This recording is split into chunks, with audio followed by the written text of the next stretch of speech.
شمالی کوریا پر الزام لگے ہیں کہ F-7 راکٹ جو ہے وہ حماس کو فراہم کیے ہیں کوریا نے، اور کل بھی کم جونگ ان نے اعلان کیا کہ ایسے راستے تلاش کرو جس سے ہم فلسطین کی مدد کر سکیں۔ اب اس کے جواب میں جاپان نے ان لوگوں کے اثاثے منجمد کرنے کا فیصلہ کیا ہے جو حماس کو مالی مدد فراہم کرتے پائے گئے یا آگے پائے جائیں گے، اور ایسا ہی اعلان ساؤتھ کوریا بھی کر سکتا ہے۔ اب اس سے شمالی کوریا کو آخر کیا نقصان ہوگا یہ آپ کو ایکسپلین کرتے ہیں، اور حماس نے تازہ حملے کی بھی ویڈیو جاری کر دی ہے غزہ سے، وہ بھی آپ کے سامنے رکھیں گے۔ اب جیسے یوکرائن میں جنگ شروع ہوئی تھی تو روسیوں کے اثاثے جاپان، امریکہ، یورپ میں منجمد کر دیے گئے تھے۔ یہ آپ کہہ سکتے ہیں کہ یہ وہ گروپس، وہ لوگ ہوتے ہیں جنہوں نے وہاں سرمایہ کاری کی ہوتی ہے، یا دونوں ملکوں کے درمیان تجارت کے حوالے سے یہ اثاثے استعمال ہوتے ہیں۔ جیسے ایک کمپنی ہے کوریا کی، اگر تو وہ روس سے تیل لے کر جاپان اور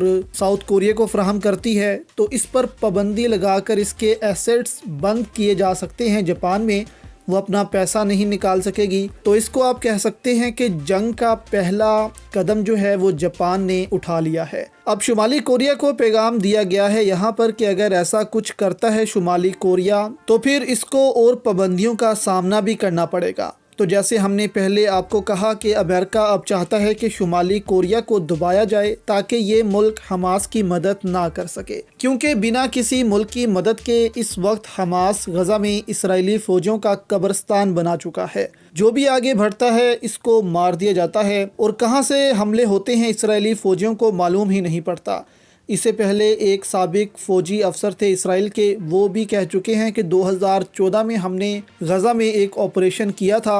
اور اس دوران ہمیں ایسا لگا تھا کہ کوئی ہوائی مخلوق ہم پر حملہ کر رہی ہے۔ چاروں طرف سے ہم پر حملے ہوتے تھے لیکن ہمیں وہ دکھتے ہی نہیں تھے کہ حملے ہو کہاں سے رہے ہیں۔ یہ آپ کلپ دیکھ سکتے ہیں اپنے سامنے کہ اسرائیلی ٹینکس آگے بڑھ رہے ہوتے ہیں کہ ایک غار سے حماس کا جنگجو نکلتا ہے اور ٹینکس کو تباہ کر کے واپس اپنی سرنگ میں چلا جاتا ہے۔ اس طرح ہی حملے کیے جا رہے ہیں حماس کی جانب سے، اور اسرائیلی فوجیوں کو نظر تک نہیں آتے حماس کے فوجی کہ وہ آتے کہاں سے ہیں اور جاتے کہاں سے ہیں، لیکن تباہی بہت مچا جاتے ہیں۔